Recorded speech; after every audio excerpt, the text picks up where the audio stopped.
Iran বা Israel কেউই এখন পর্যন্ত যুদ্ধ বন্ধের কথা বলেনি, ফলে যুক্তরাষ্ট্রের ঘোষিত যুদ্ধবিরতির অনিশ্চয়তা কাটেনি।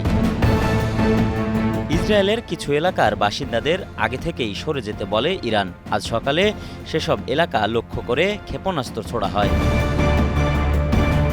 ইরানের অভিজাত ইসলামিক বিপ্লবী গার্ড কোর আইআরজিসির পক্ষ থেকে বলা হয়েছে, যুক্তরাষ্ট্র সরাসরি যুদ্ধে ঢুকে গেছে। ট্রাম্প যে যুদ্ধ শুরু করেছেন, তেহরানই তা শেষ করবে।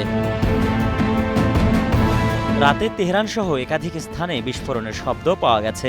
নজিরবিহীন শক্তি নিয়ে ইরানের বিভিন্ন লক্ষ্যবস্তুতে হামলা চালিয়ে যাওয়ার কথা জানিয়েছেন ইসরায়েলের প্রতিরক্ষা মন্ত্রী ইসরায়েল কাৎজ। কিন্তু একই সাথে এ খবরও আসছে, আগামী কয়েকদিনের মধ্যে যুদ্ধ শেষ করতে আগ্রহী ইসরায়েল। এই বার্তা আরব প্রতিবেশীদের মাধ্যমে তেহরানের কাছে পৌঁছে দিয়েছে তেল আবিব। এর আগে দীর্ঘ যুদ্ধে আগ্রহ না থাকার কথা জানিয়েছেন ইসরায়েলের প্রধানমন্ত্রী বেনিয়ামিন নেতানিয়াহু। লড়াইয়ের মেজাজে নেই ডোনাল্ড ট্রাম্প নিজেও। ইরানের হামলার প্রতিক্রিয়ার মন্তব্যে এমনই ইঙ্গিত মিলেছে। A K M Suman, Star news.